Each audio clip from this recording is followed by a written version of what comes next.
What's up, everyone? Welcome to the Big Ten Football Talk Podcast. I'm your host, Zach Guggenheim, and we are here to talk state of the Nittany Lions. Before I introduce my guests, make sure to like and subscribe wherever you get your podcasts, Apple, Spotify, YouTube. Send me emails at big10footballtalk@gmail.com. Follow us on X and Instagram. But without further ado, I've got two guests today from the Nittany Blues Pod, Andrew and Vince. Thanks for joining us on the show today.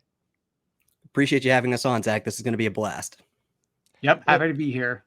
Yep. And I was going to say, we have a little bit of a changing of the guard because I live in Lewisburg, Pennsylvania.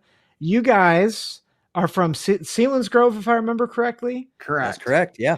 And if you're watching on the show, I'm actually wearing a local university that is right by their high school. So we kind of switched places, but it'll be fun to talk Nittany Lions and Penn State football, which I'm sure everyone in the Pennsylvania area is ready for. So, but before we get into Penn State, though, how did you guys get into podcasting?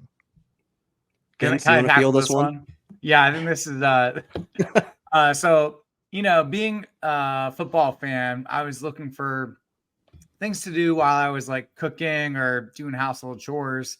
So, discovered podcast and, followed some Philadelphia Eagles podcasts or both Birds fans. And then there's only like one Penn State football podcast at the time. And I was just thinking, man, this is kind of a bland, boring conversation. And I just didn't enjoy it. So I was like, man, I could do a better job. So that was kind of my whole idea. Like, Andrew, like you can do the editing stuff because I'm like, not a tech guy at all. Like, I work with my hands. I'm more hands-on. But yeah, so I was like, Andrew, we should be doing a podcast. And it took about 5 years of me being like, Andrew, we should do this podcast. And then we finally got this thing up and running off the ground. So it's been a time in the making, but really happy to head into season 3 of the Nittany Blues Podcast. Very cool. And you guys met at you guys met in Selinsgrove, right? And then went to Penn State together? Correct. Susquehanna Valley Preschool. Yeah, we've known each other for a long, long time. So this is not just a friendship friendship for the past several decades, but a podcast in the making for the past several decades. So, yep, I think that's a good way to put it. Very fun. And you guys, of course, part of the College Huddle Community. And so just a great group, great community of podcasts. So make sure we'll drop their info in all the information down in the show notes. And we'll make sure you get another crack at sharing where we can find you guys. So at the end of the podcast, but why don't we get into really, I think, someone who is a polarizing figure, I think, in a lot of maybe the whole country in terms of college athletics is James Franklin. I don't know anyone, maybe besides Josh Pate, who will argue that he's just a good coach. Some people, I think, love him. A lot of people will say he's overrated, which I think Josh Pate actually makes a really good argument that he's not. But we're year 11 of the James Franklin era. How do you feel like the Penn State faithful view Franklin? Vince, you want me to go first? Yeah, you got it, and then I'll follow up. Yeah, sounds good. So, yeah, I mean, I think that the general opinion on Franklin from the fan base is mostly positive based on what he's been able to achieve over the past decade. That being said, much like, the rest of the country, there's a solid faction of fans that are disappointed in how certain games, certain seasons have ended up under Franklin's leadership. Generally speaking, I would say that like most programs in college football would probably lose a lot of the games that he has lost, with a couple of outliers in there, of course. But for the most part, though, I think that Franklin has done pretty well, just given some of the challenges of the division that Penn State's been in for the past handful of years. That being said, and I think this is really where a lot of the unsatisfied fans come from. Franklin is compensated very well to navigate those challenges and find a couple of wins. So, I don't think he's elite. I don't think he's terrible. I think the answer is 100% somewhere in the middle. Yeah, I think that's a great point, Andrew. Like, we always rag on him for going 10-2, and heading into this year, that's kind of the expectation. He's probably going to go 10-2. He's really good at that, and that's better than 95% of programs in the NCAA at the Division I level. So we are in a very good spot. So I think 50% of the fans are like that. 25% probably really like him, and then the other 25 are out with their flames and pitchforks chanting "Fire Franklin."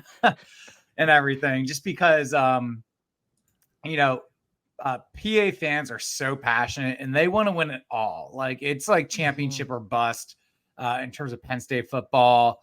Last national championship was 1986, and our fans have been starved of a national title. So, similar to Philadelphia when, they won their first Super Bowl in 2017, a lot of fans like that are, also Penn State fans. So I can understand where the, people getting upset, and I understand where that comes from for sure. The thing that frustrates me most as a fan is we never seem to get the upset. Mm-hmm. Like, if you look at men's basketball, they might lose some games that they should win, but also at the same time, you see them upset some teams. Like, they upset Wisconsin, top 15 at home. They upset Illinois, who was a tournament team at home, top 10 team in the country. So I think we also see some other programs who might not be as consistent, but they do perform at a level where they're upsetting teams that they shouldn't beat. And we just really haven't seen James Franklin do that outside of the Ohio State whiteout in 2016. It just hasn't happened since that point. So I think, it's been a long time coming, and Penn State fans are, starving for another win like that and another season like that. Yeah. And that 2016 upset was very painful for me. I wasn't at the whiteout, but I was sitting with a bunch of Penn State students. We were at a ministry conference, and I was with a bunch of Penn State students wearing my Ohio State jersey, and that was a mistake. It was a big mistake that night. It sounds like, though, just coming back, it sounds like you guys, would you say that you Franklin's kind of just where you would expect him to be? He's not underachieving, he's not overachieving. He's just kind of, he's doing good. I would say so. I honestly, like, when I was kind of thinking on this question, I think that the context or the context behind this answer has kind of shifted as time has moved along. Because if you looked at 2019, so, the first 5 years of Franklin's tenure at Penn State, and you compared where they were at in 2019 versus 2014 when he came into Penn State, you'd think that they were doing pretty dang good for themselves. Multiple New Year's Six bowl appearances, a Big Ten conference title, a huge upset win over Ohio State. Like, that was like the biggest win over Ohio State that they had in a couple decades at that point, really. And you'd think that they were pretty much overachieving because they weren't recruiting at like a super high level. They were kind of treading water for a little bit post sanctions and stuff like that. But then if you look at the past 5 years, 2019 to now up to the 2024 season, you have no wins against Ohio State, 3 straight losses to Michigan. And this was even despite them actually recruiting at a very high level. They weren't recruiting at the level of Ohio State, where, most teams weren't, outside of like Alabama and Georgia at this point right now. But they were at least holding serve with Michigan in that regard. So the talent pool was not the question. It was the coaching staff, really, or at least that's how it looks from the outside. So, you'd kind of think, like, based on where they were at in 2019 to now, it just kind of seems like they plateaued in a big way. But all that being said, by the law of averages, looking at like the first 5 to the previous 5, I would kind of say that they're like right where they should be. Yeah, I think that's a good point, Andrew. When he took over the Penn State job, quite frankly, Penn State wasn't very good. They had a lot of obstacles to put them in a difficult position. But I think he did a good job taking them from that mediocre to good range to great. And he even had a press conference, later through his career, and he says, we want to get from great to elite. And that was in 2018. just 2018. for reference of, where we're at now. Yeah. So we've been told this as fans, and it's been, 5 years, and they still haven't made a stride. So I would say earlier in his career coaching Penn State, he has actually overachieved. No one was expecting them to beat Ohio State. No one was expecting them to win the Big Ten championship. And, after that, people, the expectations came, and, they fell short. And, whether it's been Ohio State or Michigan or both, sometimes getting upset by Michigan State after our Ohio State hangovers. That's been unfortunate a couple of years. And it just seems that, ever since that Big Ten championship, and even that year we won the Big Ten championship, it's been 10-2, 10-2, 10-2. And they just haven't been able to figure out how to crack that code and get it to the next level. Yeah, and I think that's a helpful. I think you guys used the word plateau, and I think that's a helpful word because I think people look at the last 5 years, and not there's some context here too. Like 2020 was COVID, and I still firmly believe that Indiana beat you guys 5 times that season. Like I mean that, like, they lost on that one play to Penix, and I just think it hung with them the rest of the year. Yeah. And then, yes, we agree. yeah. And then 2021, Clifford goes down in the Iowa game. They were in control of that game in Iowa City, and he goes down and he's injured like off and on the rest of the year. And they go from being 5-0 ranked top 4 in the country to 7-6. So like people forget that. And they also forget that 2013 he came in. Was it 2013? Yeah, 2013 he came in. Yep. And Bill O'Brien did a good job stabilizing the program, but people forget just how dark it had become in Happy Valley. And those 2 years that Bill O'Brien stabilized the program, it was a stopgap. It was nothing more. And Franklin was not only taking over a program that was reeling from scholarship sanctions, reeling from all these things, he's now entering a Big Ten that's getting better.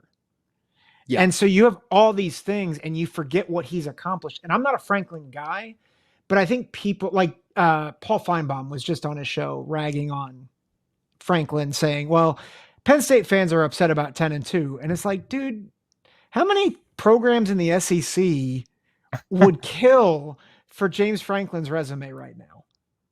Like everyone outside of maybe Bama, Georgia, and Ole Miss, maybe. So like people, I think, rag on James Franklin a lot, but I think what you're helping us do is just say, hey, he's elevated the program. We would love to get to that elite level, but also like, let's not throw the baby out with the bathwater. Like he's actually been pretty good. Yeah, and I think the reason why that is kind of the dominating narrative is because on the biggest stages against the biggest opponents, that's when his teams have fallen the most short. Like you look at the game against Ohio State last year, like that was kind of touted as like this is finally Penn State's time. Like they have the 5-star quarterback. They have the dominating defense. They can, like, the talent gap is like as close as it's ever been and stuff like that. And so this should be Penn State's time. And then they go out there and then they lay an egg offensively. And then the narrative on Sunday is James Franklin is one of the most unimaginative big game coaches out there. So I think it's kind of like a thing where like his wins aren't as noteworthy as his losses. Yeah, I think that's a really good point. I'm kind of in that camp where I feel like I don't know who we would get, who would be better. Mm-hmm. So that's the camp I'm in. And I do think we don't appreciate his really good qualities. I think he's a very good CEO of football operations in general, in terms of, assembling a staff and relationships with players. Everyone within the program really does seem to love him. And I think that's obviously shows up in the recruiting and how well Penn State has recruited over the past number of years. But in terms of, football, X and O's, like calling a game, making the right calls. I think that area is where you can maybe question it. And, he might need to be a guy who, to be successful, and he needs to really rely on the coordinators. And, you saw that with Joe Moorhead, where the offense was explosive. They were far inferior in terms of talent compared to Ohio State, but they found a way to win that game. And I think this was the first year where I think Penn State's roster, you could argue, is better. And like Andrew said, they just laid an egg offensively. It was very unimaginative. They didn't do things to get their playmakers the ball in space. And it was just like a collapse, and they just couldn't get anything done. I didn't ask you this off air in the prep beforehand, but you guys have kind of gone there, but Andy Kotelnicki takes over as the offensive coordinator. Talk about him for a minute. What does he bring? Can he bring back that Joe Moorhead magic, or is he going to be more of a placeholder where Franklin is kind of going to do some of the coaching on the offensive side of the ball?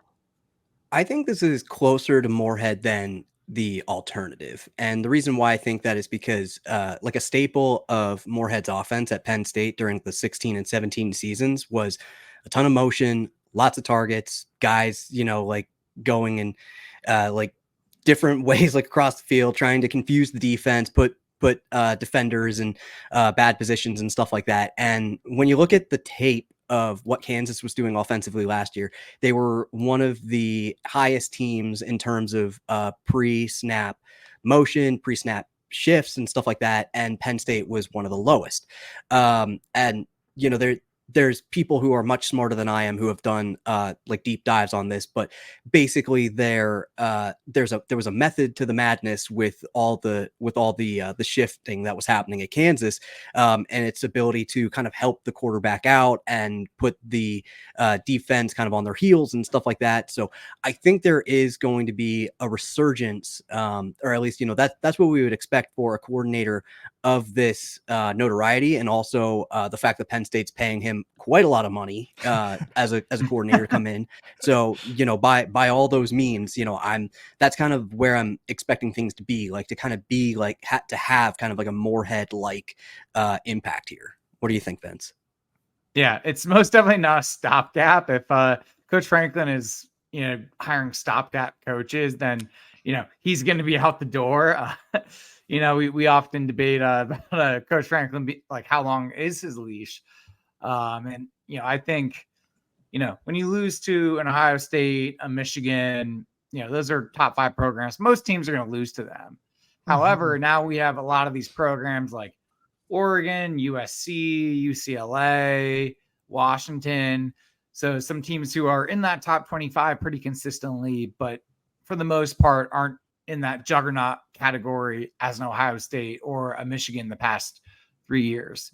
So I think that'll be this year is going to be a really good indicator of who James Franklin is and how good he really is. I think it'll reveal more.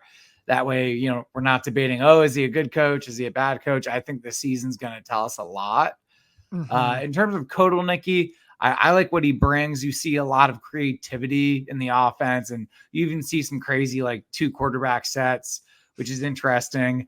I wouldn't expect to see too much of that. He had the audacity to use a Dairy Queen Blizzard analogy in a place where the Penn State Creamery is located, but it was a really good analogy. He said, we need to make sure the vanilla is really good. So your typical plays that you do, your motions, he's like, we need to be really good at that. And then, whatever your favorite candy or fruit is that you throw in your Blizzard, he said, we're going to mix it all together. And in the end, it's going to be a good offense. But he said those cool trick plays that you see highlights from at Kansas, he said that's not going to be happening all the time. It's going to be, sprinkled in there. It's going to be a healthy mix, and hopefully the product is a highly successful offense. When you look at Kansas, a team far inferior talent to Penn State, he got a lot out of those guys. So I'm hoping that he's able to do things to put the Penn State players in a good position to win football games and score a lot of points. Yeah. Well, and to that point, Vince, I just pulled up Kansas's record from a year ago, 9-4, and they upset Oklahoma at home. Only 2 games below 20 points. And granted, that's I think, an inferior conference from a year ago, but I mean, they played Texas. They got killed by Texas, but Texas was a playoff team. They're going to most likely be a playoff team again this year. Oklahoma, good team, good roster. And, they went 9-4 in a conference that they easily could have been a sub 500 team with their talent level. And so I think that gives a lot of hope to, I think, a program that has been starved offensively for a while now. And, Clifford did some good things, but I think you guys would agree that he had his limitations. We're gone from the days of Trace McSorley and Saquon Barkley, who to this day, I think Saquon Barkley is, if he's not the best running back I've seen in college, he's my favorite running back I've ever seen in college. He's absurd. He was our favorite too. He's our, yeah. Surprisingly, Ohio guys picking Saquon as their favorite running back. Dude's amazing. He is. He's happy to have him on the Birds. That's for sure. That's true. That's crazy that he's gone to the Birds after being on the Giants. So I'm sure that was an exciting time for you guys. I bought that jersey literally as fast as I could once it hit the store. I got one in my closet too. That's amazing. That's how quick did it get delivered? That's the real question. Not very fast. No, I think it was a couple of weeks. I think my brother bought it for me as a gift, but I got it very shortly. Nice. Yeah, it took a while because I think they just had such a high volume of orders because it was like in processing for what felt like 3 weeks. Dang. Everybody that's listening in Pennsylvania is like, oh yeah, it's my fault. We bought them too. Yeah. Well, I just wanted to make sure I had it for the season, and I do. So that's all that matters to me. There you go. Well, and Vince, I'll go to you on this first. Drew Allar, came in with a lot of hype, talking about quarterbacks, talking about really good offensive players. I think a lot of people look at Drew Allar as, the potential's there, but he really held back the offense at times last year. What's your read on his progression? Do you think he's poised for a breakout year this year? I think he could do better, but I think the play calling needs to improve. Like, I would really like to see Penn State play the way Michigan does a little bit more.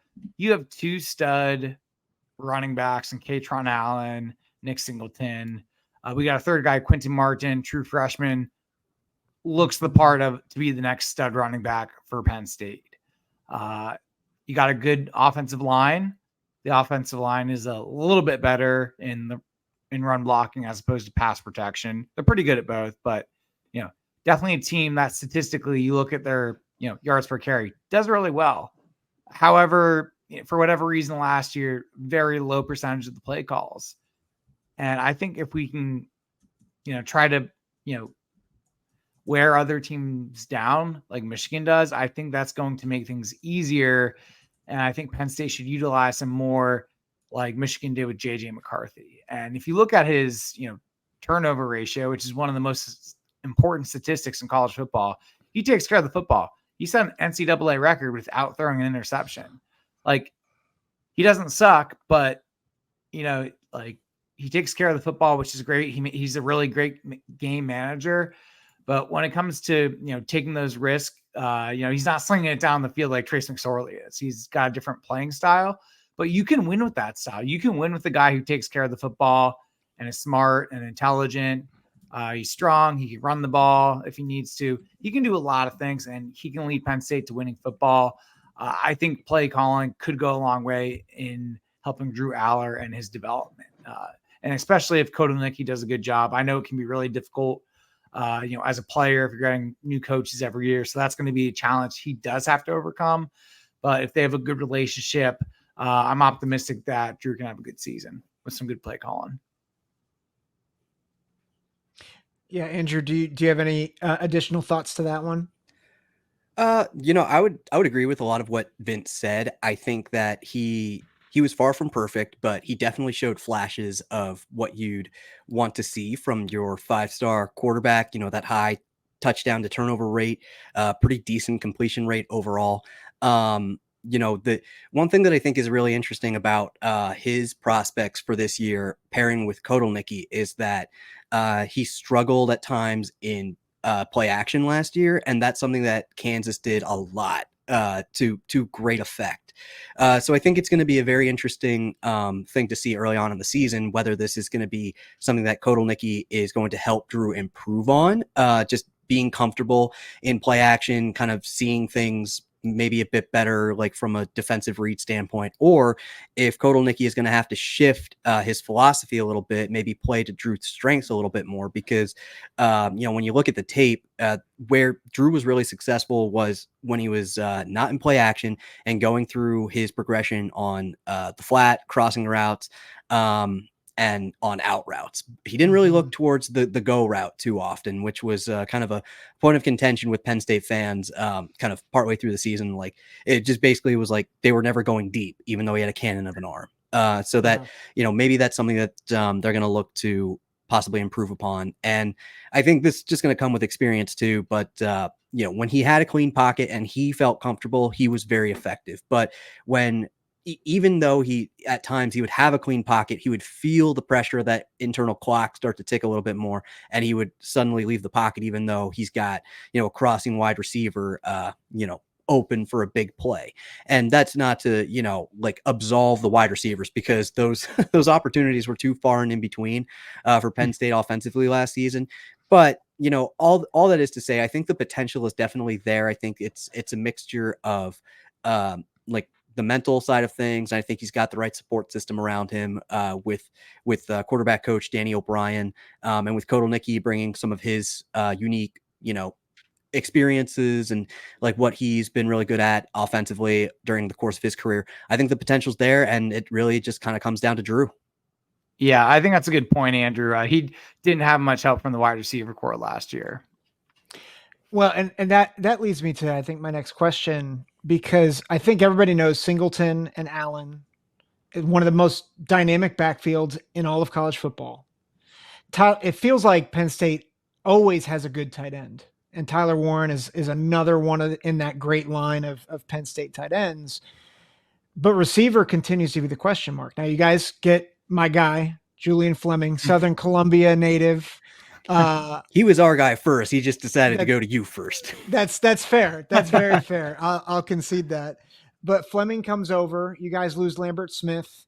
Out of these, Harrison Wallace, Caden Saunders, like some of these guys, who do you think can step up and maybe take the top off of a defense? Yeah, I mean, I would say it's got to be one of those names that you just mentioned, and Harrison Wallace. And Omari Evans is another very speedy wide receiver on the team who's been a bit hamstrung with injuries.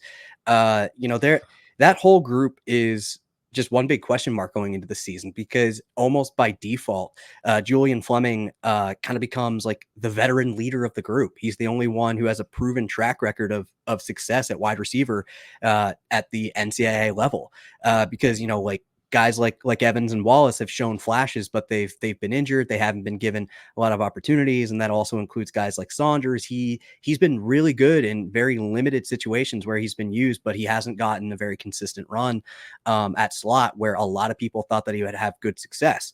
So I think there's definitely a couple of names out there. It's just kind of the same questions that we were asking pretty much throughout the entirety of the 2023 season, which was, who's it going to be?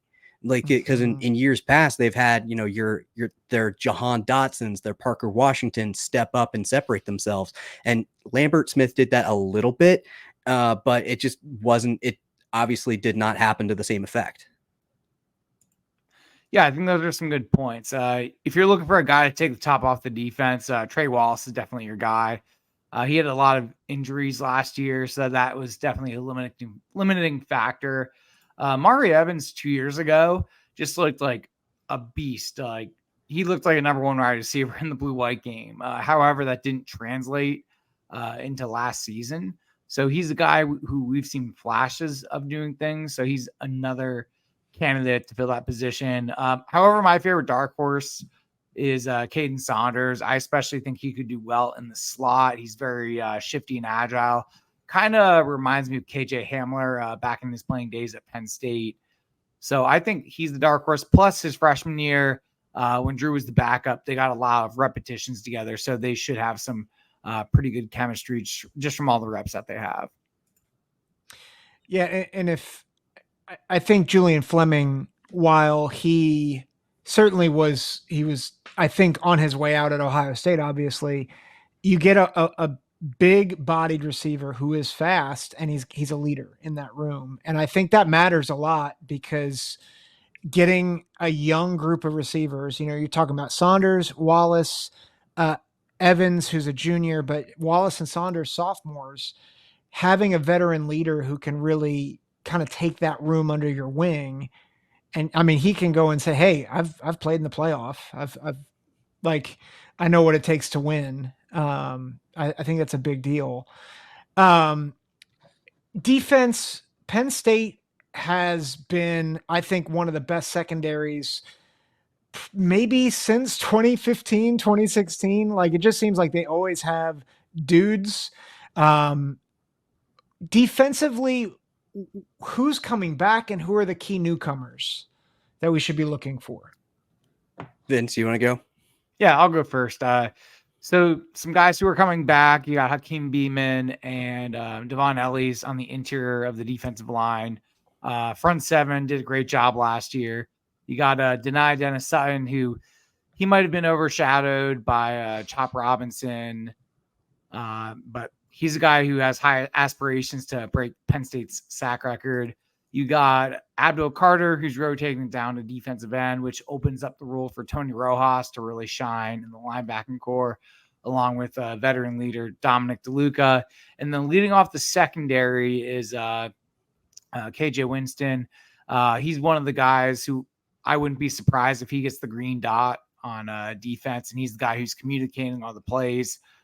Coach Franklin has looked at him as a leader and really looking to him to step up.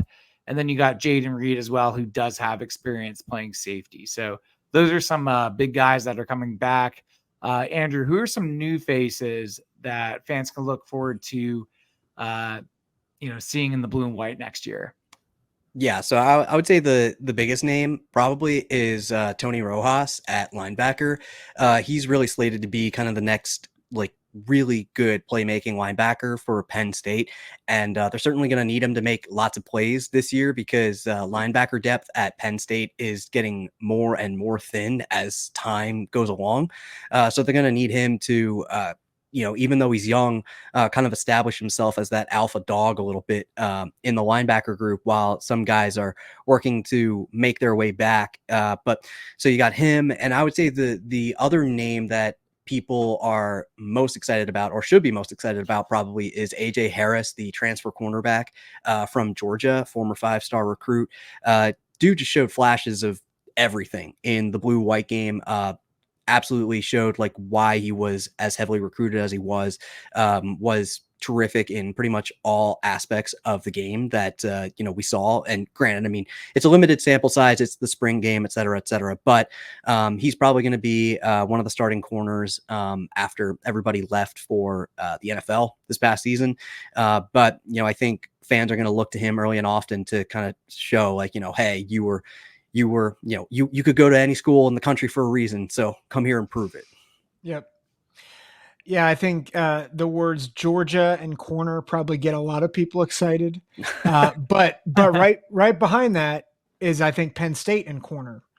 I can't think of the last time you guys didn't have a great corner. And I think that whole secondary is going to be tough once again for the Big Ten. And you guys are going to need it, because I think the Big Ten has some firepower across the way. Before we get to that schedule, though, Abdul Carter, you guys mentioned him. Phenomenal player, phenomenal talent. He goes to the edge. Is this a move that maybe puts him as a potential All-American at that edge spot? I would absolutely say so. like this just seems to be such a natural fit for his skill set and what he's shown to be most effective at doing. And his like first step is faster than pretty much anybody else in the Big Ten that I've seen, or at least, closely examined. So I think that he's going to, very quickly establish himself kind of in that like midseason All-American spot. As long as he's able to stay healthy, of course.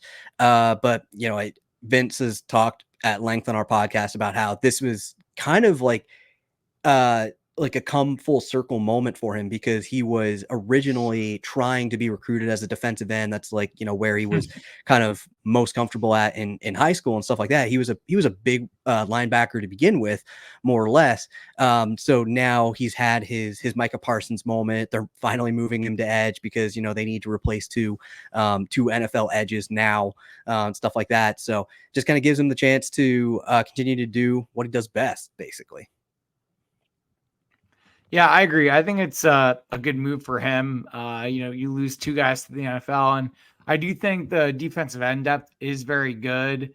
But when you have a guy who's as fast as him, it's insane. Like if you are an offense going against Penn State, he's the number one guy you are worried about wrecking your day and containing. His first step is so quick. There were times in the blue-white game where he probably wasn't even locked in, and our tight end had an assignment to block him, and he didn't even get a finger on it. Like that's how fast Abdul Carter is. He's big, he's strong, and there's times where he might even play linebacker too. So that's even more of a headache. Mm-hmm. The thing is, even though he is so big, he still has that speed that is necessary to play linebacker at that level, which is extremely rare. It's very rare to see freaks like that. So Abdul Carter, whether he's taking linebacker reps or has his hand in the dirt at defensive end, he's going to be a nightmare for Big Ten offenses. Yeah, and it's crazy to think, Chop Robinson and Adiza Isaac were really good edge rushers, and you might be upgrading with Abdul Carter. That's just, those are words that you don't think you're going to say, but then you move him down. And to your point, Andrew, before, in high school, this is a guy that was playing defensive end, 6'3", 250, but his first step is just devastating. And so it's gonna be tough for offenses in the Big Ten to really handle him. You have that back end, which is intriguing to me because you look at their schedule. It's not the hardest schedule in the world, but I don't know if anyone has an easy schedule anymore, maybe except for Iowa and Rutgers. Iowa always gets an easy schedule. Yeah. They're always 11-1. Yeah. And it's very possible that they are underdogs only against Ohio State with that schedule. It's kind of crazy. But you guys, your schedule, it's not Michigan's, but at West Virginia is not like, it's not like a year ago where it's like, oh, West Virginia, they stink. Like that could be a really tough game on the road. You guys go on the road to USC. 2 weeks later, you go on the road to Camp Randall. That's and Minnesota. I think people are sleeping on Minnesota, and you go to Minnesota. So those are 4 road games that I think are, I wouldn't say are toss-ups necessarily, but they're not great places to go. You still have Ohio State on the schedule. How does Penn State navigate this thing?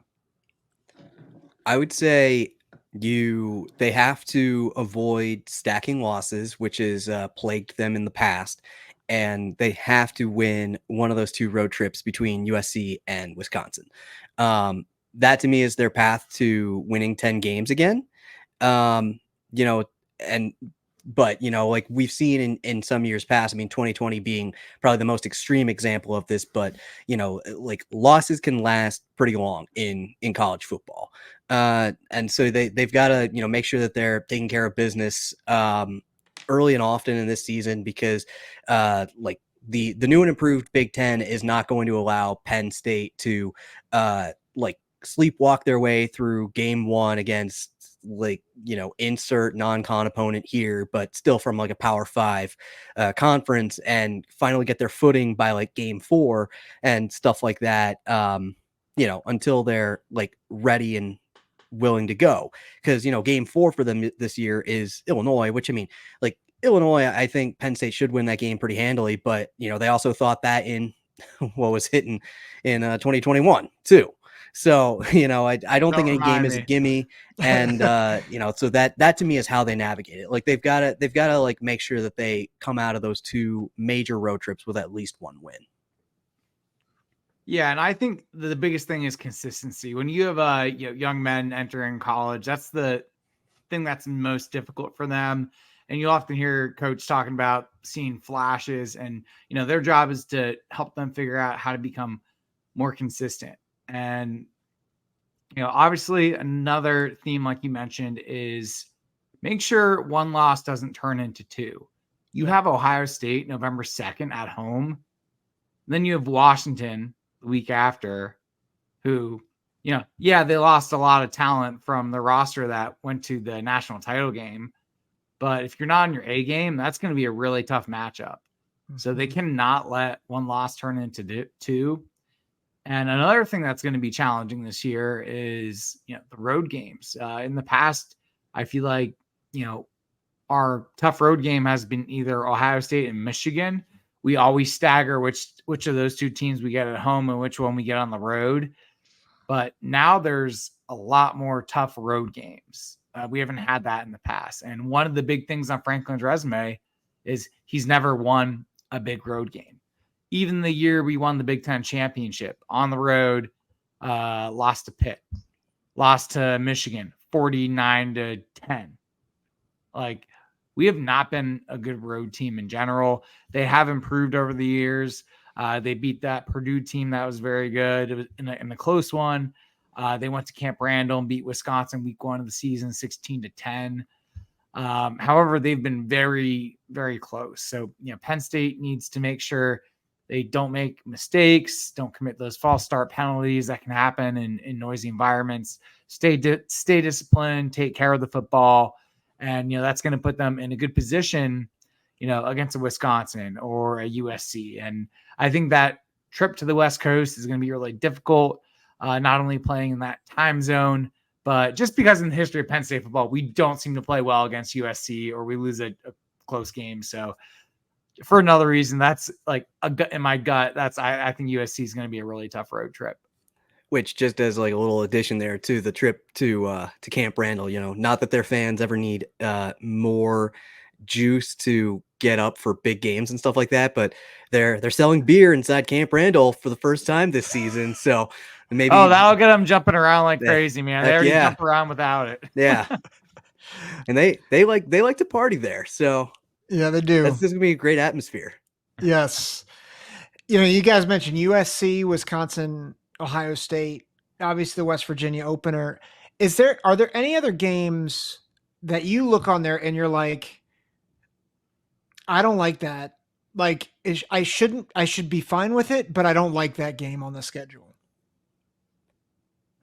Honestly, I would say probably Wisconsin fits that mold for me the best. Okay. Just because it is like Vince said, I mean, like historically, Penn State's not a great road team under James Franklin. I mean, even some of the quote unquote give me road games have like turned into struggles. I mean, all you have to do is look at Penn State's inability to run the football against Northwestern last year at Ryan Field. Like there's just weird things that sometimes happen with Penn State on the road. So I think back-to-back like quote unquote big road games is kind of the biggest challenge for them. So that's where I think like it doesn't get any easier like right after that, because then you've got Ohio State and Washington and Washington. I feel like Penn State can and should win that game. But again, like the Ohio State hangover is something that's bitten Penn State in the past. Jed Fish is a very good coach, in my opinion. They're, even though they're still kind of like piecing it together from the transfer portal after, DeBoer left, and they have to kind of figure out what the roster is going to look like. They're going to have, 2/3 of a season to figure that out by that point. So if they have figured it out, Penn State should not think of that game as just like a assured whiteout victory. Like they have to come with their game faces on. So, I think it's just in that middle of the season pack, like where it's going to be most mentally challenging for them. Yeah. No, I think that's a good, that stretch of USC, Wisconsin, Ohio State, Washington. I think it's tough. I'll give you one more, not to freak you out. But I this is the game that I always look at as an Ohio State fan that I shouldn't be freaked out by, but I am. Is it Purdue? It is Purdue at Ross-Ade. Yeah. They're always a tough out. Yeah. PTSD, man. Yeah. Well, because they give you a run in 2022, right? Under the lights. Yeah, they had to put together a game-winning drive, and to think, that Rose Bowl winning season could have come to a screeching halt right then and there if Clifford doesn't hit Kevon Lee on the wheel route. Yeah. So. Yeah. So, and that's right after Washington. So, it's not a hard schedule, but it's not. I think people who look at this and are like, oh, that's easy. You miss Michigan. Like, I think people need to understand the Big Ten's better. Mm-hmm. And also, like, this is, going at USC and at Wisconsin. I don't care that there's a bye in the middle. It's still wonky to have to go to both of those. And the travel is going to be, the wear and tear is real. So, yeah, I do think that their overall schedule isn't too bad. However, I feel like all their most difficult games are chunked together in that middle part of the season. Like facing Washington after Ohio State. It's bad things happen the week after we play Ohio State. It's just the way it is. USC, they actually, outside of West Virginia, I think all of their games are home. So going into USC, they really don't have a reason not to perform well. And you would think the bye the week after USC would help heading into Camp Randall, but that hasn't always been the case for Penn State. Sometimes they're a little sluggish after the bye. And I don't think it's like, Andy Reid's Eagles where they win every week after the bye. We haven't seen that with this Penn State squad. So if you listen to our show, you'll know that we make lots of Eagles references on the Nittany Blues podcast. Just as a little aside there. Yeah, there's a lot of suffering. Like I feel like the Eagles and Penn State both give you hope. They always give you hope, but then let you down a lot of the time. So we're just like they kind of run parallel to one another.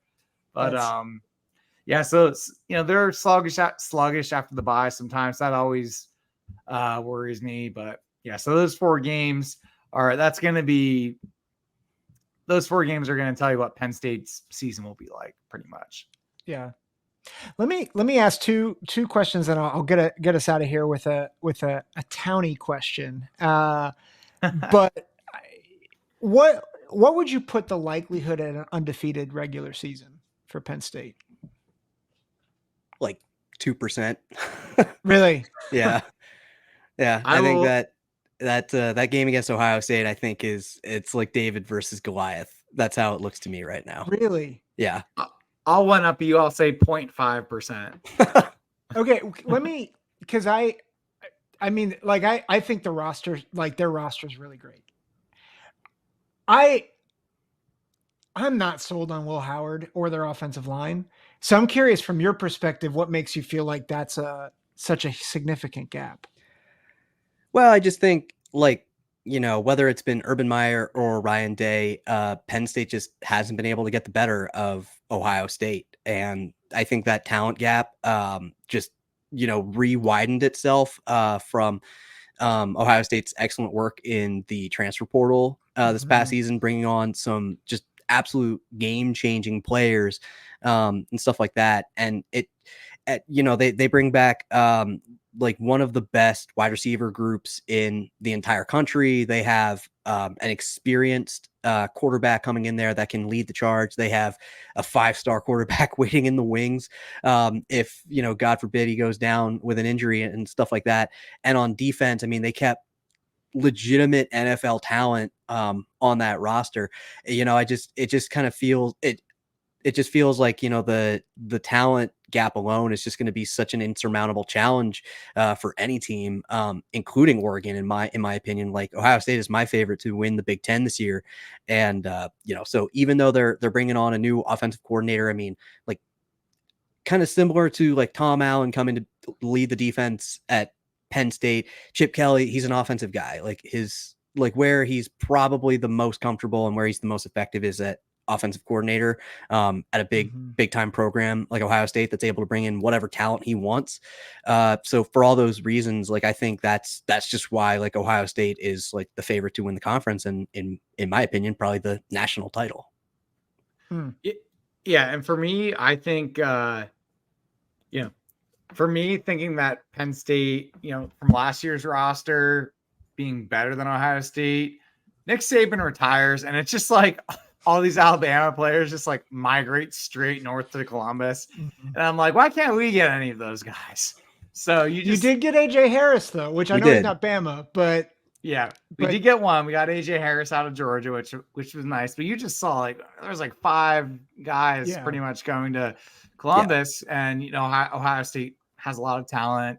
They got some guys coming back, and I expect their defense to be just as good. And I don't think offensively we really did much to improve. Like we got Julian Fleming, but then lost Keandre Lambert-Smith.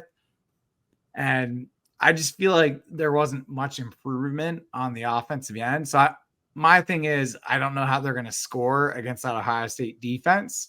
Now, I will disagree with Andrew on one thing. I do think Oregon is the scariest team in the Big Ten. I'm really surprised they did not beat Washington last year. I thought they were the best team in the Pac-12, and that defense is really good as well. So I think Oregon is my favorite to win the Big Ten, followed by Ohio State at number 2. But yeah, it's going to be tough to beat the Buckeyes despite a helmet stripe game. And I'm sure it's going to be a noon game too. They love those big noon kickoffs, and Beaver Stadium's a different animal at night. If it's a night game, I feel differently, but noon games are tough. Yeah, but to bring it back like full circle though, it's like, the prospect of going undefeated in this season, like they have yet to do that with James Franklin. So, given the challenge in front of them, to think that they're going to do it this year, just, that's why I think we're both highly pessimistic of that. I've been hurt too many times. Like I know it's coming. I just don't know when the first game is going to be. Yeah. Well, then let me ask, because you guys have referenced 10-2 as a really pivotal point. We should make T-shirts that say that. 10-2. we made the joke that James Franklin is elite at going 10-2. That's where he's elite. That might be the name of the video right there. Elite at going 10-2. State of the Nittany Lions. There we go. Does that get them in the playoff with this schedule? It should. I think so. Yeah, I think so. It's always tough to know what teams go 10-2, because there's probably going to be 1 or 2 10-2 teams left out. But if you see Alabama or Georgia at 10-2, like there's going to be that SEC bias, it, and they're going to get in over a Penn State. But like if we're 10-2 and like Arizona is 10-2, like I think like Penn State would kind of get the nod. And it's like schedule. If you look at the last couple of times that they went 10-2 in the regular season, their final ranking at the end of that season would have gotten them into a 12-team playoff. So, by that logic, I think they should be in, but college football is weird. Doug Lesmerises, who's a guy that he runs a podcast called Kings of the North, and he's also part of the podcast network in Columbus. When they expanded to the 12-team playoff, they said the team they thought benefited the most was Penn State. And I think it's to the point that you just made that, you look at the past several years, if there's a 12-team world, Penn State's in it more often than not. And so I think 10-2, you might sweat a little bit because of the schedule, but still, like, I think they're in good shape if they go 10-2, say they lose to Ohio State and Wisconsin, but beat West Virginia and USC on the road. USC has a good season. If West Virginia has a good, I think that will stand up pretty well, especially if there's a good showing in Happy Valley against Ohio State. So I'm going to get you out on maybe my favorite question to ask different podcasters, and I'm excited because I can participate in this one a bit more because I lived in State College for 4 years. But if you're going somewhere, or if you're going to State College for a game and you want to grab some food, where should you go? What are your top 3 choices? Let me go first, Vince, because you have the hometown experience now, so you're going to have a much more nuanced answer than I do. But if you're trying to stay close to campus, I would say that the Corner Room is a classic choice. One of the most recognizable restaurants in the downtown. Like everybody who has gone to Penn State or went to a game probably knows about the Corner Room. If you're looking for something that's maybe a bit more upscale, maybe you're looking at a Friday night dinner or something like that, the Tavern is also a very good choice. I'm just gonna plug my favorite place. If you're looking for a very quick bite, maybe it's right before you're going to the game or something like that. My favorite pizza place was Canyon Pizza. I will ride or die for for Canyon Pizza, man. So I'll plug them all days of the week. Nice. Really good answers there, Andrew. If you're looking at kind of the fine dining outside of town, my favorite place is Pine Grove Hall. That's in Pine Grove Mills. That's probably a 10-minute drive from downtown. They have their food's amazing. They rotate their menu. Highly recommend it. In town, I'd say your best finer dining spot is Allen Street Grill. In the Toft Trees area, the Grace Restaurant at the Carnegie House. Really good upscale. So if you're into the fancier stuff, that's your route. If you're more into the burger and fries type thing, the Field's very good. Yes. Field in the Toft Trees area. You got Happy Valley Brewing Company just outside of town. Central Reservation's pretty nice too. It's right by a local whiskey. And if you're looking to get a brew, my favorite place is Bowl City Brewing in Bowlesburg, which is close by. And if you're, not into the beer and you like some cider, 814 Cider Works has a whiteout. That's my favorite cider. So those are nice. A bunch of places to check out. And if you're looking for ice cream, you got the famous Berkey Creamery on campus. So nice. If you eat bad in State College, it's kind of your fault. Amen.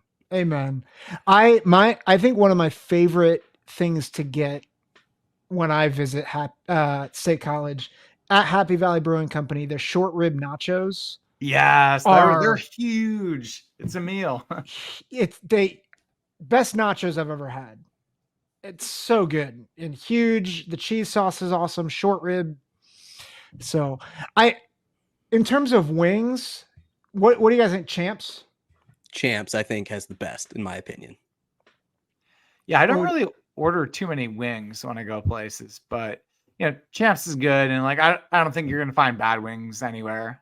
Arena also has good wings. The couple of times that I've been there have been very good.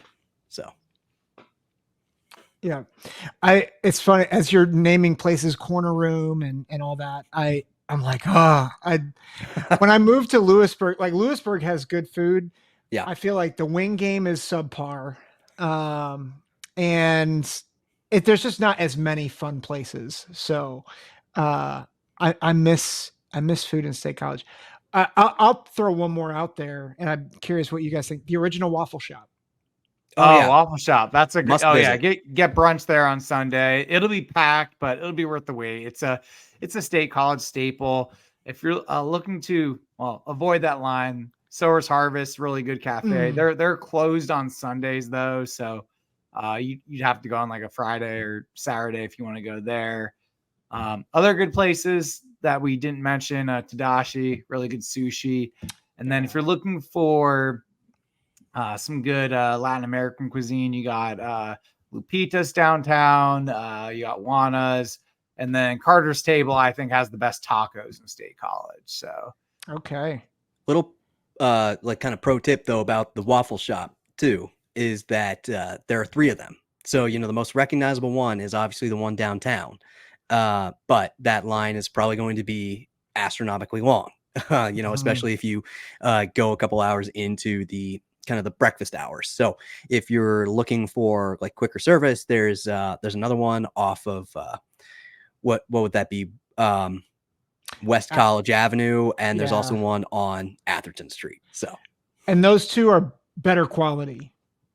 Like, if I would say, like, per capita, it is. Yeah. As a State College resident, I've only gone to the ones on Atherton and Blue Course. So I haven't been to the one downtown just because people tell me the other two are better. So I've just kind of done that. I've never tried the one downtown, but that's what I've been told. So listen to my peeps. Yeah. I can confirm that. I got some bad pancakes. The one time I went there, I was like, these pancakes are not the same. And I've never had a bad anything at the other two. So yeah. But well, guys, where can we find you on socials and where you post your podcast? Where can we find you guys? Yeah, so we are on Spotify, Apple Podcasts, pretty much anywhere that you listen to your favorite podcast, you'll find the Nittany Blues Podcast.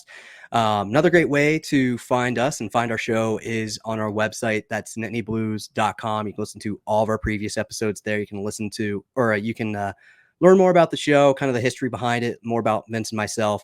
We also have our own merch at shop.nittnyblues.com. So if you want to go and check that out, please feel free. But outside of that, on socials, we're on Facebook, Twitter, and Instagram at Nittany Blues or Nittany Blues Podcast. We post updates about our shows, and we're pretty active during the football season and pretty much kind of throughout the school year, really, because one thing that we have to our advantage is Vince being a local sports nut, and he goes to all the different events and posts pictures of his seat at like football, basketball games and wrestling events and all sorts of different Nittany Lion events. So it kind of puts you like in that fan seat experience sort of thing. So we like to do that as well. But yeah, and outside of that, we're on the College Huddle, as you mentioned before, at thecollegehuddle.com. You learn more about all the great shows. We've already done some wonderful collaborations with all the awesome content creators there, yourself included, Zach. So it's been an absolute pleasure. Yeah, well, I've really enjoyed having you guys on, and this is hopefully not the last time that we collaborate. So it's been a real blast. So hey, we're gonna get on sometime before November 2nd. That's for sure. Yeah, there we go. We'll do that for sure. For sure. Cool. Well, thanks guys again for coming on the pod, dropping some knowledge on the Nittany Lions. And for those of you listening, make sure you subscribe, make sure you follow them on X, follow them on their website, buy some merch. And guys, thank you so much again for coming on the show. Appreciate it, Zach. Thanks so much. Yep. Thanks for having us. For sure. For the rest of you, take care and God bless.